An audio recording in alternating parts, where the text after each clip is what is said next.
Today I thought we would take a little trip back in time, and I don't remember the exact year, but a few years ago I was asked to demonstrate at the Rocky Mountain Blacksmithing Conference, which is a real honor. It was my first large demonstration. I'd done little demonstrations in the shop at historic sites and things like that, but I'd never demonstrated for a large group of blacksmiths, so it was very special to be asked to demonstrate. And what I demonstrated was the forging of a traditionally folded and wrapped axe with a forge welded in steel bit.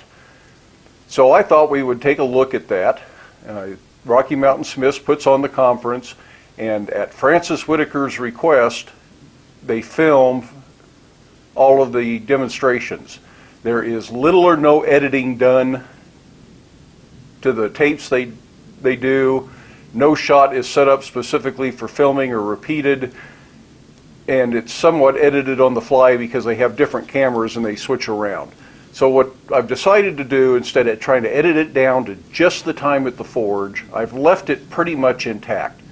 There will be a little bit of time where the microphone doesn't work. There will be a little bit of time where I'm talking to somebody else or off looking for a tool, but it's something that'll give you the real flavor of what you might expect at some conferences or big workshops. In watching a live demo, you don't get the benefit of cutting a shot or editing when things don't go right or when you can't find something. So you'll hear my interaction with the audience. You'll have to wait for things to heat in the forge, but you'll get to see the entire demo and you'll get to see the process of forging an axe traditionally. I've split this up into 4 segments. So this is part 1 today. I hope you enjoy it, and we'll see you on the other side of it later. So these are some of my axes. You've probably seen them over in the gallery. When we discuss forging an axe as a blacksmith, I think of 2 ways to accomplish the goal. One way, the logical thing you think of is like a hammer. Take a bar, punch a hole through it, make your eye out of that. And that's the big trick to the axe, is making that hole. The problem with slitting and drifting is accuracy. And the bigger the axe gets, the bigger that problem becomes. If you are just a degree off on a 1-inch bar, probably you're not going to have a problem. I was doing axes out of 1-inch by 3-inch bar, and just being a hair off with the chisel, none of them lined up. And there was not a single one of those that I tried to do just eyeball straight through that came out right. So now when I do a punched eye axe, I drill a few holes, I create a path of least resistance, and the punch, I use a flat bottom punch, not a chisel, and that follows through. So I think, yeah, well, I do half and half, and I do it under the power hammer, which is part of why I'm not going to demonstrate that today, because I want to do something that is more obtainable in the home shop, but not everybody has a power hammer. So for an axe this size, doing a punched eye by hand over the anvil isn't that bad, but as soon as you get a little bit bigger, it starts to be problematic. And I think the other method, which we will talk about, and that's the way these are done, there's actually a seam, and it starts off looking sort of like this. Now this is two different models of axes on one bar. You can't fold this up and make an axe, but this is wrapped around and welded. You don't have to punch the hole. You forge the hole first, and then you build the axe around it, more or less. So this is the style we're going to do today, a wrapped axe. Axes, generally, most axes are going to be what you'd call a knife edge. And that's an axe like this, that you can see has a cutting edge that is centered with the eye and everything balances on both sides. The other option is a broad axe style, and the cutting edge is all on one side. And the reason that's important in a hand-forged axe is because I'm making these all out of mild steel, and mild steel will not hold an edge, so you have to add something that will hold an edge, and that's a steel bit or a steel cutting edge, and you have to know where to put that. So if you're making a broad axe and you put the steel down the middle, when you sharpen this, you're actually going to end up with mild steel at the cutting edge and not tool steel. So if you're making a broad axe, you got to think about it and weld the steel to the outside. So we'll pass a couple of these around. Let's see. So this one's a little broad hatchet. The original stock for this was 3/8 by 1.5 inches. This hatchet is 1/2 by 1.5 inches, and that's what I'm going to use today. You can explain why they're flat on one side? The broad, yeah. The broad axe is for a finishing tool.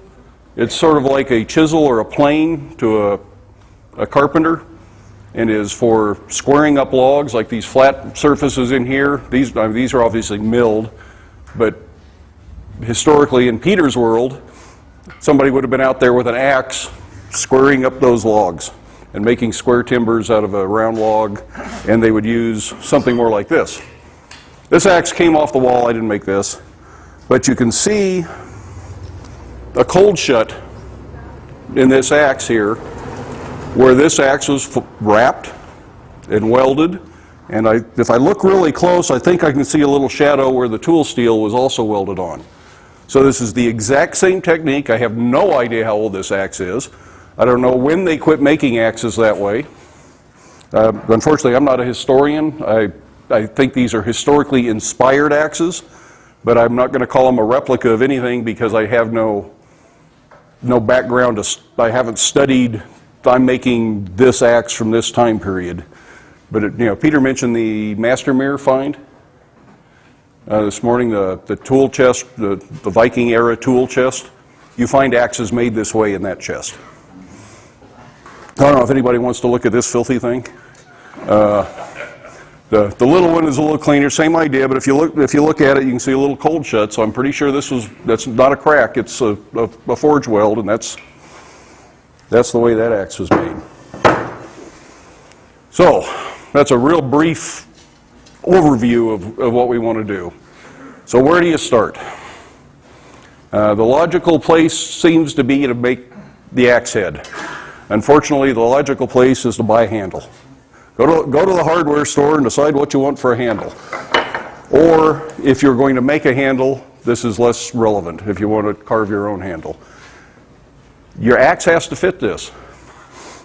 If you just make the axe and it doesn't fit, you end up with some great big eye, and then you really do have to make your own handle.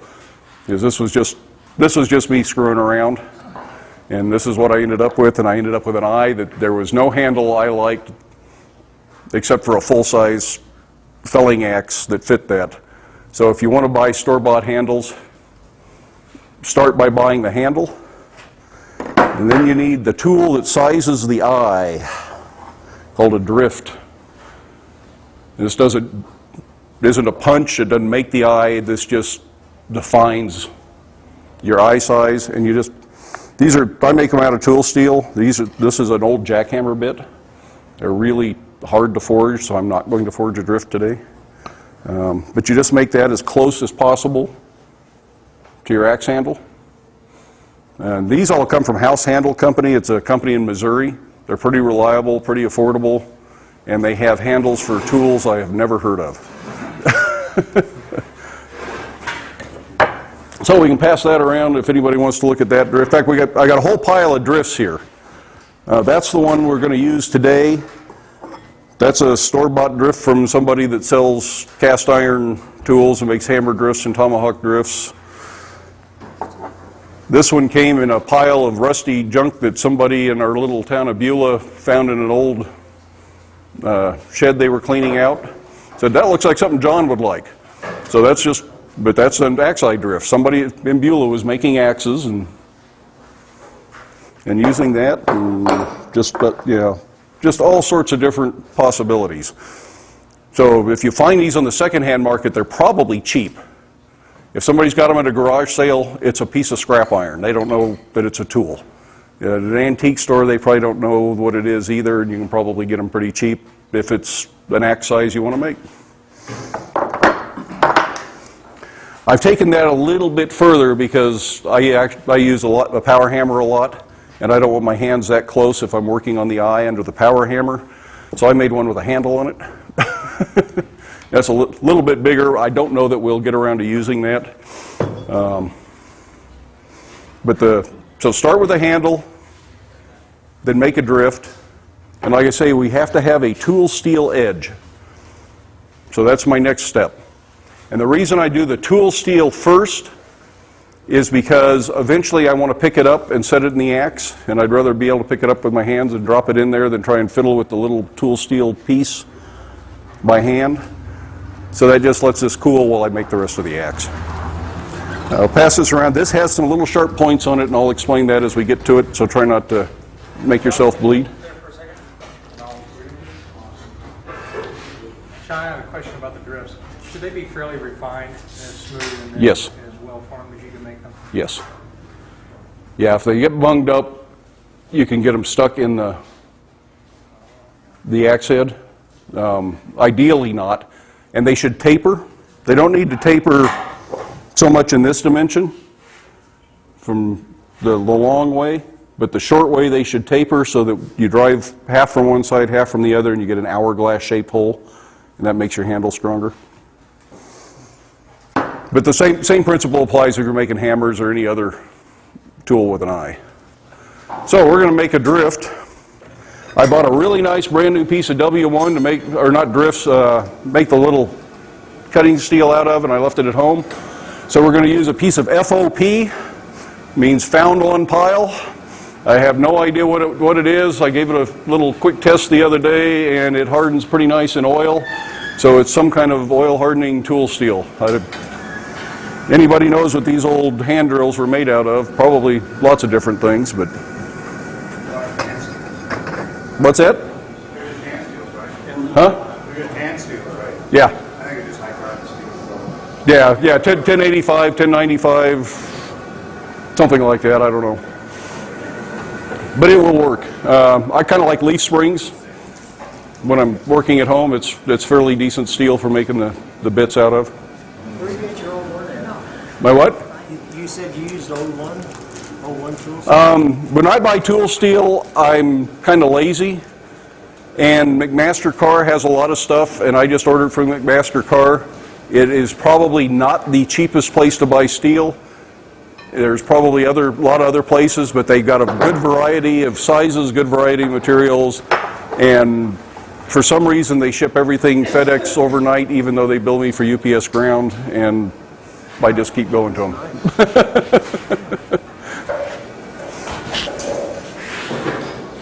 This is sort of a take on Paul's little forging contest last night.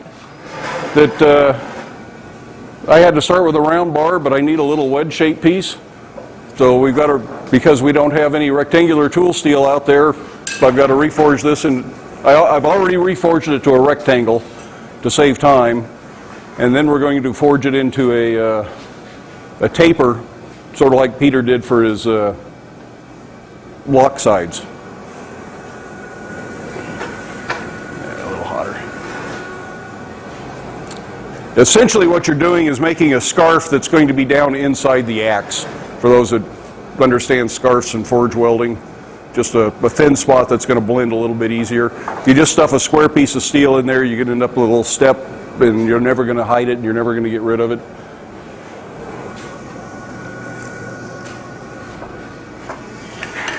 So I'm just going to start by peening.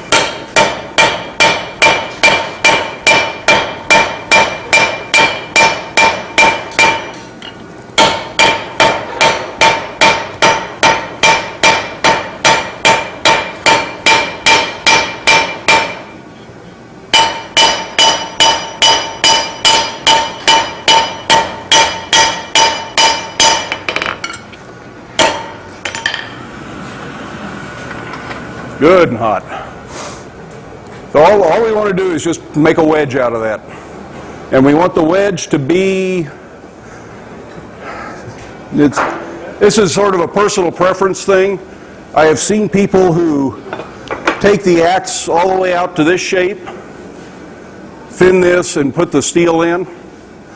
I prefer to leave it a little bulkier so that has less surface area to bring up to welding heat, plus it's thicker and will hold heat.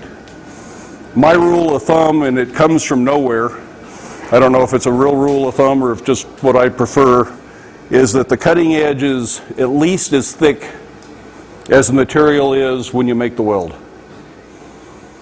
So if you are welding up 2 half-inch pieces, the tool steel would be half-inch thick.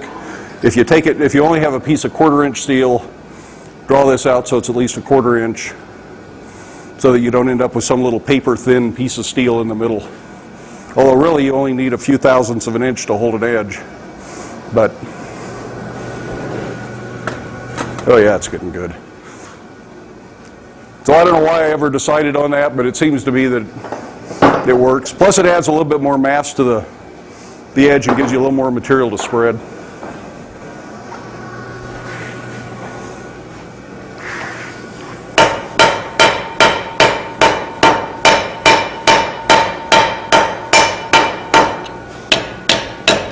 I should have back bent that just like Peter did his piece, but I didn't.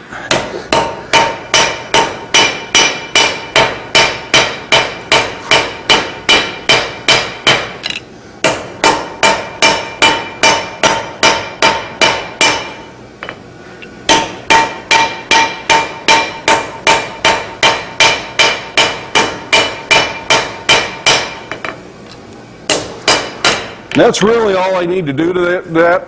It doesn't need to be super pretty because it's going to be welded in and reforged and ground and trimmed and all sorts of stuff done to it. But it has a problem. If you put that in the axe and smack it, it's like a watermelon seed between your fingers. And it doesn't stay put, especially with some flux. And somebody over here is going to be wearing it if we do that. So that's why this one's got all these little pointy teeth on it. Hopefully if you make it, put some burrs on there and then close up the weld joint before you try to weld it, those dig in and then your steel stays put in the axe instead of squirting across the room or you have to go find it again. And there's 2 ways to do that.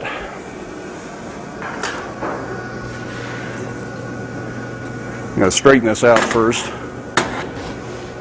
That's a little bit on the crooked side. You want to hold it?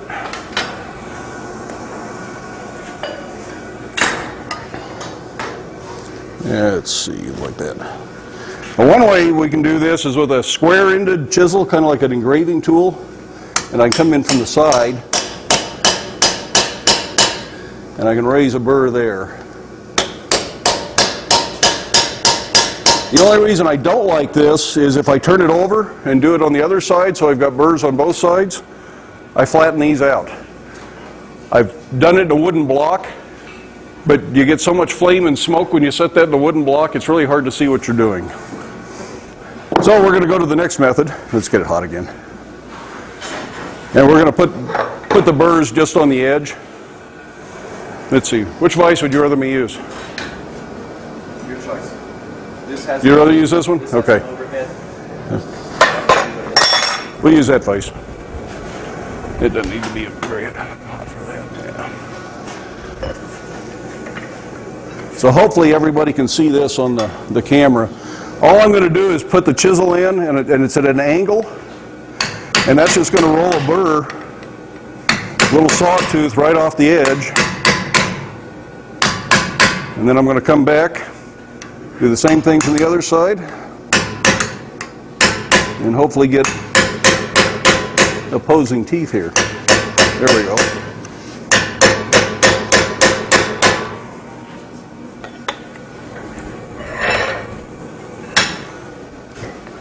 So I end up with just what I passed around there.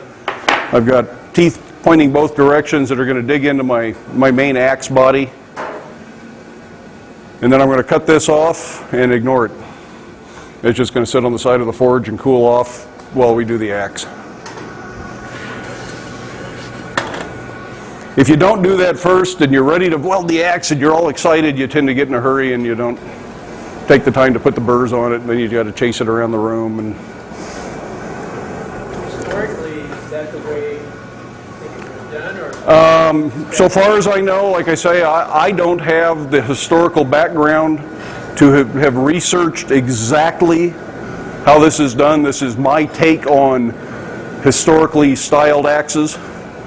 I suspect there may have been other ways that they did that, and Peter might be able to answer that, although he told me the other day he didn't make very many axes, which really surprised me. And I will admit, the first time I ever saw an axe done this way, I was watching the Woodwright Show, and some of you may or may not be familiar with Roy and the Woodwright Show, but he was visiting Colonial Williamsburg, and Peter was part of the process. He wasn't the smith forging the axe, and I forgot his name again already. Richard Guthrie was the smith. Richard Guthrie was the smith forging the axe, and Peter was striking for him. But it's very much the same process. Perfect.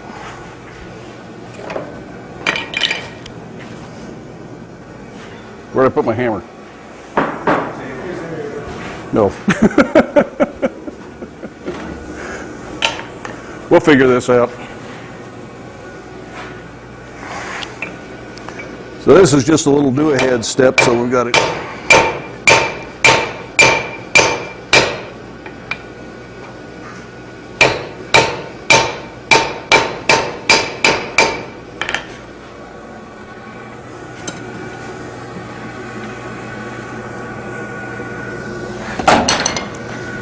And let's not lose that. Okay, so that's the cutting edge, that's the steel, that's the part that's going to do all of the work when the axe is finished.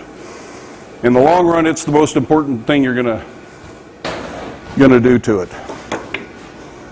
So now, as far as the axe body, again, this is sort of what you're looking for, and this is two different axes. I think I mentioned that.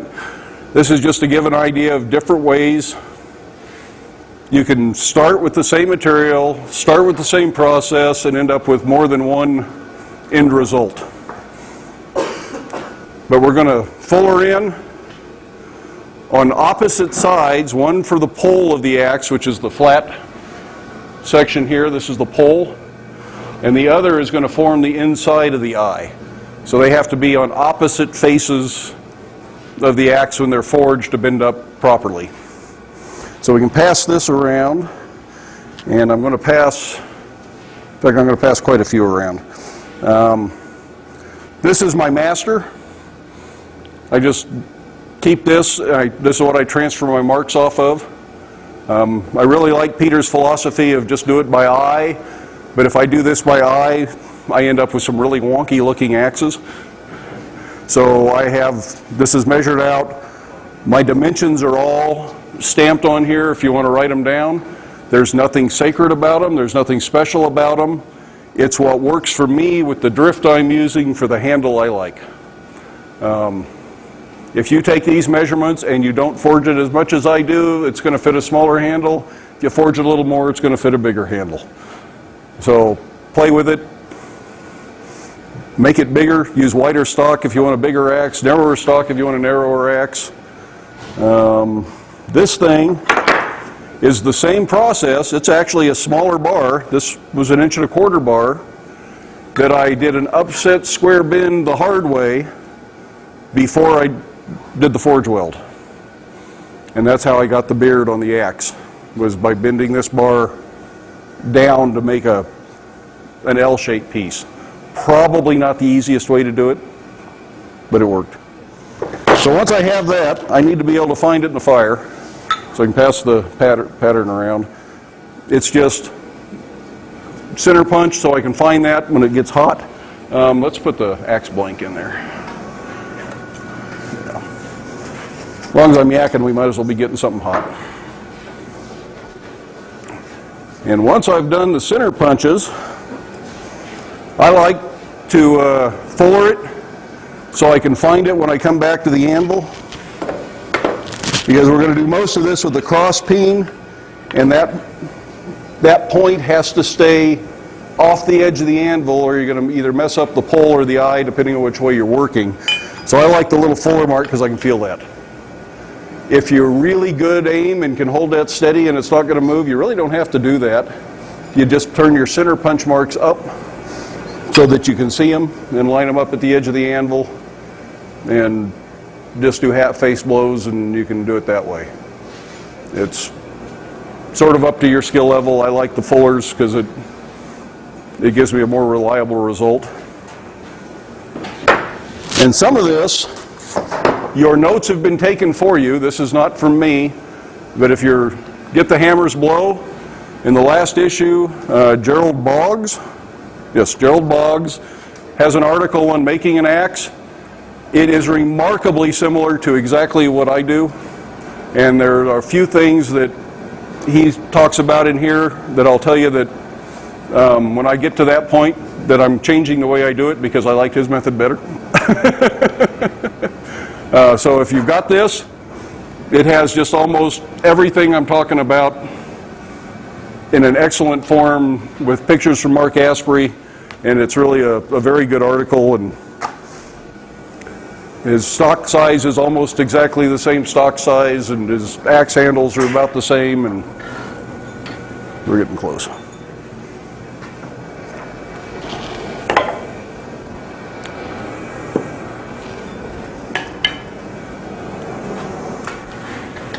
Yeah, let's go ahead and... Ready?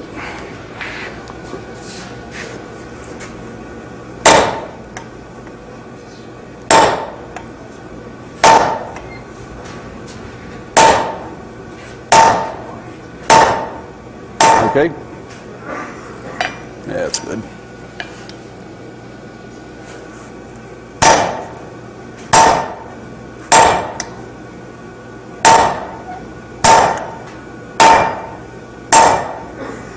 Okay. That's enough. We'll turn it around and get the other side hot.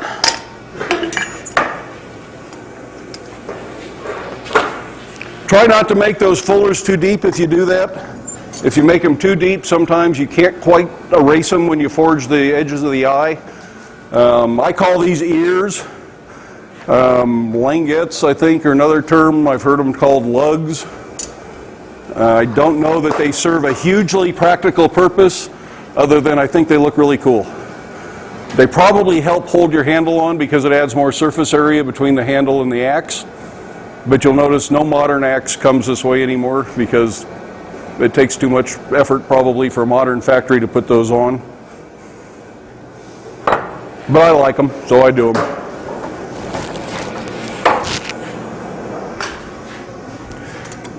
Are you ready? Yeah, a little hotter.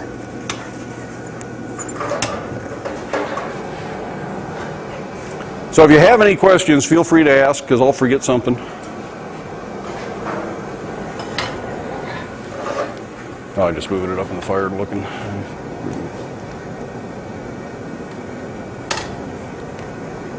Again, at home, I tend to use a power hammer.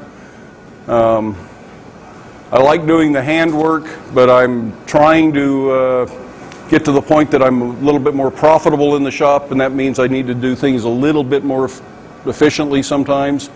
So this step I do with a piece of 1/4-inch round bar under the power hammer. And when the 1/4-inch round bar bottoms out and the power hammer's hitting the flat stock, that's as deep as I need to go with this fuller mark, and I can do the whole axe in one heat, and I'm on to something, or not the whole axe, but all the fullering in one heat. 1/4-inch bar on 1/2-inch stock. Yeah. So I'm ending up with a 1/4-inch deep mark.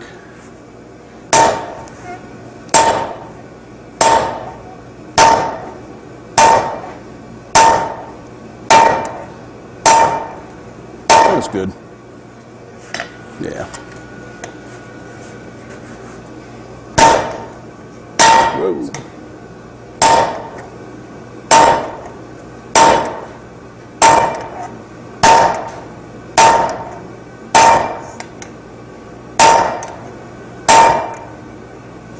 Okay. That'll work. So we have pretty much just like the piece passed around. We're going to heat the eye area up.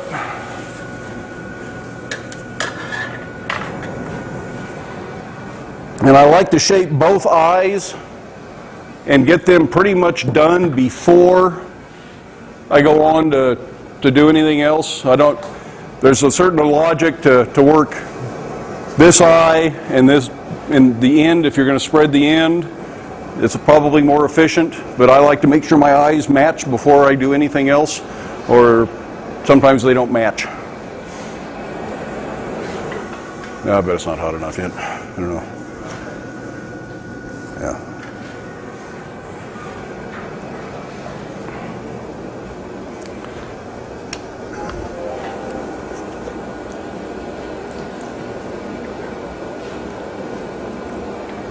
Oh, good, that was your phone. I was going to say I didn't think I brought my phone in here with me.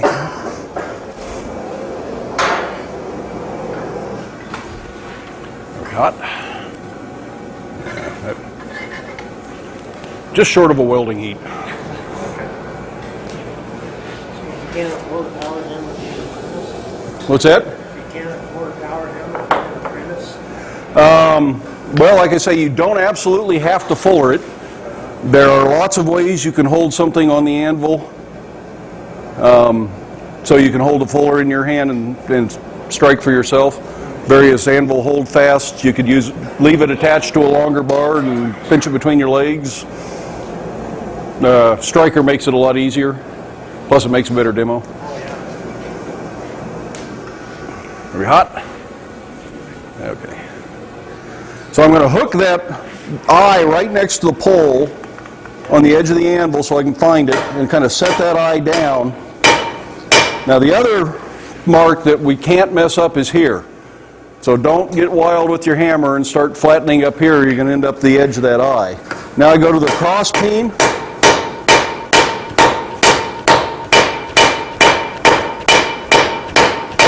And try and work in the middle to start with and then out to each edge.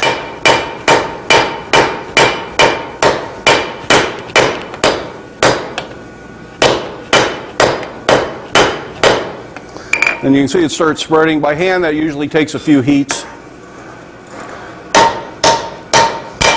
And I try to do all my peening from the inside of the axe. So if I don't smooth those peen marks out later, they're on the inside of the eye, not the outside. And I also theorize that leaving a few peen marks in the eye helps the handle stay on better. I like it, yeah. I can rationalize anything.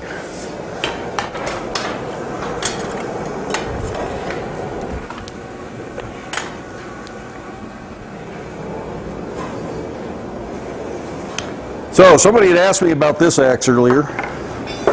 I brought this just to show my starting point. This is probably the first punched eye axe I ever made. I made a few wrapped eye tomahawk style trade axes. Tomahawk's really a bad term for them. But this is the first one I ever punched.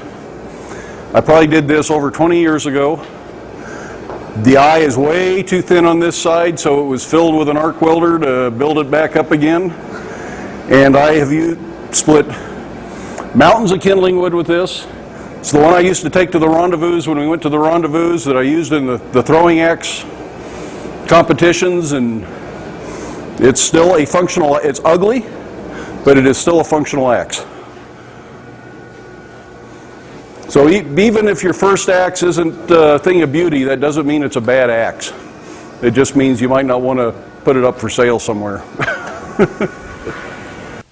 Well, that's part one of the Rocky Mountain Blacksmithing Conference demonstration on the forging of an axe. I hope you enjoyed that. I hope it was worth your time to watch it. I hope I didn't bore you too much, because I know these videos of these demonstrations can get quite long. I have lots of these videos and I watch them from time to time, and they can be a good way to put you to sleep. So I hope you survived without too much whiplash from dozing off. But if you do like this type of format and you would like to see more of these, Rocky Mountain Smiths has filmed every demonstration at every conference since this started. So that's over 20 years worth of demonstrations. And some of those are Francis Whitaker and other blacksmiths that aren't around anymore. And they are available. If you're a member, you can rent them from the library. but anybody can buy them from Rocky Mountain Smiths. So go over to rockymountainsmiths.org and look at their DVD selection, and there's a lot of this stuff that is available if you would like to buy specific demonstrations. It's a long list. You just have to wade through it to see what there is. But rockymountainsmiths.org, I'll put that down in the description so you can click the link to just go right to the DVD selection. Hope you like this. Give it a thumbs up. Love it if you hit the subscribe button. Stick around. We got 3 more parts to this if you want to see the axe get finished.